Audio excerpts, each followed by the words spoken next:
तीन राज्यों में पर्यवेक्षक का ऐलान कर चुकी है बीजेपी। बड़ी अपडेट जान लीजिए, तीनों राज्यों में बीजेपी पर्यवेक्षक का ऐलान हो गया है। अब इससे साफ हो जाएगा जल्दी ही कि सीएम फेस कौन होगा। नड्डा ने पर्यवेक्षकों के नाम का ऐलान कर दिया है। तीनों राज्यों में यानी राजस्थान में राजनाथ सिंह, विनोद तावड़े होंगे ये, और आगे हम आपको बता रहे हैं कि तीनों राज्यों में जो ऐलान हुआ है इसमें राजनाथ और विनोद तावड़े का नाम निकलकर सामने आ रहा है। जानकारी लगातार आती जा रही है। नए पर्यवेक्षक के नाम का ऐलान हो गया है। सरोज पांडे भी राजस्थान के लिए, उनका नाम सामने आया है। राजस्थान के पर्यवेक्षक के लिए मध्य प्रदेश में मनोहर लाल, के लक्ष्मण, आशा लकड़ा और विकास भदौरिया के पास विस्तार से जानकारी है। उनके पास लिए चलते हैं। विकास, कौन कौन से नाम सामने आ रहे हैं? और जी देखिए, राजस्थान में राजनाथ सिंह को पर्यवेक्षक बनाया है बीजेपी ने। इसके अलावा मध्य प्रदेश में मनोहर लाल खट्टर को और के लक्ष्मण को बनाया है, जबकि छत्तीसगढ़ के लिए सर्बानंद सोनोवाल और अर्जुन मुंडा को पर्यवेक्षक नियुक्त किया गया है। ये पर्यवेक्षक जाएंगे, विधायक दल की बैठक की तिथि और स्थान तय करेंगे, जिसमें विधायक दल की बैठक में फिर मुख्यमंत्री के नाम का ऐलान किया जाएगा।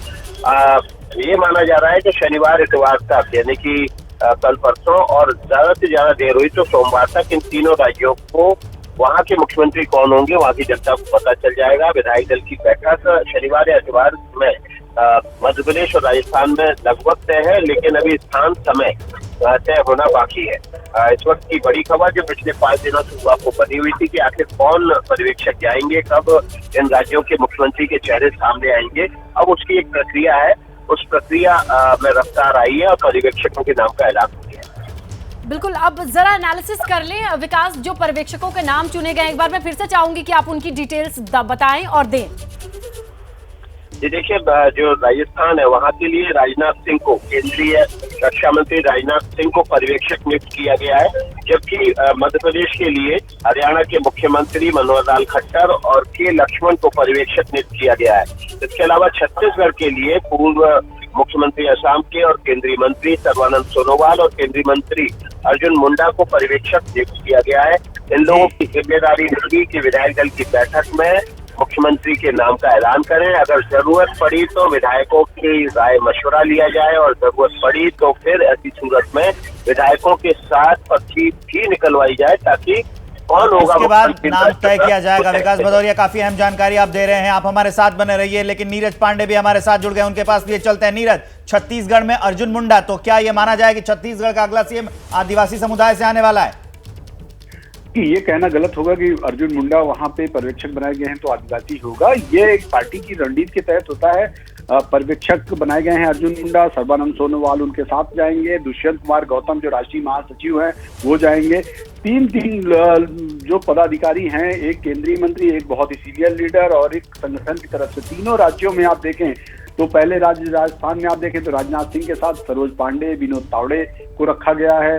दूसरे देखें मध्य प्रदेश के लिए तो मनोहर लाल खट्टर जो कि सीनियर लीडर है और हरियाणा के मुख्यमंत्री हैं, उनको पर्यवेक्षक बनाए। उनके साथ डॉक्टर के लक्ष्मण जो राष्ट्रीय ओबीसी मोर्चा के अध्यक्ष हैं और तेलंगाना से आते हैं, उनको रखा गया है। और आशा लाकड़ा जो राष्ट्रीय सचिव है, उनको रखा गया है। तो ये तीन लोगों का पैनल बनाया गया है जो तीनों राज्यों में भेजा जा रहा है और तीनों राज्यों में जाएंगे, मुख्यमंत्री का चयन करेंगे, सभी विधायकों के साथ बात करेंगे और बात करने के बाद इसकी जानकारी सेंट्रल लीडरशिप को देंगे और उसके बाद ये तय हो जाएगा कि अगला मुख्यमंत्री कौन होगा। लेकिन सबसे इम्पोर्टेंट इसमें देखा जाए तो राजनाथ सिंह को राजस्थान का बनाया गया। राजनाथ सिंह बहुत ही सीनियर लीडर, राष्ट्रीय अध्यक्ष रहे हैं और राजस्थान से उनका बहुत ही गहरा जुड़ाव रहा है। वो राजस्थान के हर बड़े छोटे नेता को बहुत नजदीक से समझते हैं और ये कहा भी जाता है कि जब भी वसुंधरा राजे को टैकल करने की बात आती है तो दो ही बड़े नेता हैं भारतीय जनता पार्टी को जिनको लगाया जाता है, एक राजनाथ सिंह और दूसरे नितिन गडकरी। ये दो नेता ऐसे हैं जो वसुंधरा राजे को टैकल करने के माहिर माने जाते हैं, क्योंकि एक बार जब वो राष्ट्रीय अध्यक्ष थे तब भी ऐसी परिस्थिति आई थी कि राजस्थान में तमाम पार्टी के अंदर झगड़ा बढ़ गया था। तो उस समय भी राजनाथ सिंह ने बड़ी ही अपनी चालाकी से, बड़ी ही अपनी तन्मयता से इसको हैंडल किया था। तो इस बार राजस्थान में राजनाथ सिंह को एज ए पर्यवेक्षक भेजना ये भी एक स्ट्रेटजी का बड़ा पार्ट है। तो आप देखें तो भारतीय जनता पार्टी ने बहुत सोच समझकर एक कमेटी गठित की है जो जाएगी और वहां पर जाकर मुख्यमंत्री कौन होगा इसको तय करेगी। सबसे चौंकाने वाली बात यह है, अब तक हमने कभी देखा नहीं कि मुख्यमंत्री किसी राज्य का पर्यवेक्षक बन के जाता रहा हो, लेकिन ये पहली बार है कि हरियाणा के मुख्यमंत्री जाएंगे और मध्य प्रदेश का मुख्यमंत्री चुनेंगे कि मध्य प्रदेश में मुख्यमंत्री कौन होगा, विधायकों की राय लेंगे। नीरज, आप ये अपने आप में बहुत बारीकी से समझा रहे हैं। मेरा अगला सवाल भी यही जुड़ा हुआ कि खट्टर को मध्य प्रदेश भेजने के पीछे क्या रणनीति हो सकती है?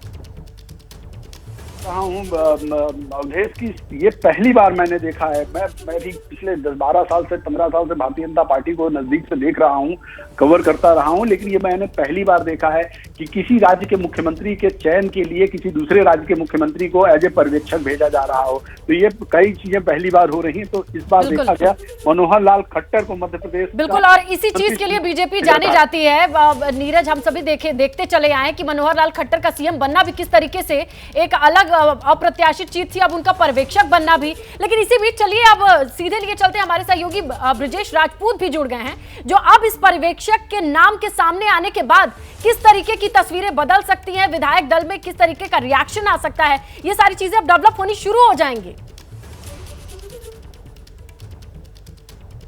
हाँ बिल्कुल, हम जिस जगह पे हैं मध्य प्रदेश की विधानसभा में, यहाँ थोड़ी देर पहले ही प्रहलाद पटेल आए हुए हैं। उन्होंने अपना जो विधायकी का सर्टिफिकेट है विधानसभा के कर्मचारियों को दिया है और अभी आकर कहा है कि जो मेरा रोल फिर बदला है और इस रोल में भी बेहतर काम करूँगा, मेरी भूमिका बदली है और बेहतर काम करना। मगर जब उनसे पूछा गया कि मध्य प्रदेश में इतना लंबा वक्त हो गया है और मुख्यमंत्री का नाम अब तक तय नहीं हो पाया, तो उन्होंने कहा बस जैसा आप इंतज़ार कर रहे हैं ऐसे मैं भी इंतज़ार कर रहा हूँ और बहुत जल्दी ये कुहासा खत्म होगा, सस्पेंस खत्म होगा। और पर उनको स्वयं नहीं मालूम था कि वो निकलेंगे बाहर और पर्यवेक्षकों के नाम सामने आ जाएंगे।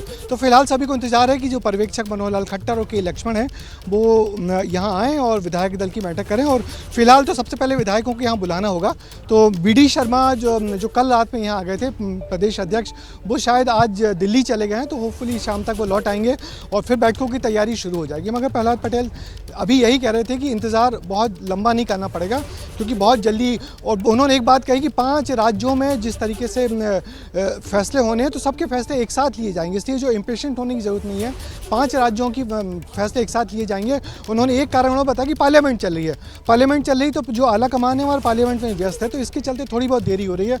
मगर उन्होंने उम्मीद जताई थी कि इस हफ्ते के आखिर तक सब कुछ हो जाएगा। तो वही हुआ कि वो अभी अंदर हैं, विधानसभा में प्रमुख सचिव से मिल रहे हैं। अभी तक मगर शिवराज सिंह चौहान तो दिल्ली नहीं आए हैं, हालांकि वो मध्य प्रदेश में घूम रहे हैं। शिवराज सिंह चौहान दिल्ली नहीं आए हैं, लेकिन VD शर्मा आकर और वो मुलाकात करके वापस मध्य प्रदेश जाएंगे।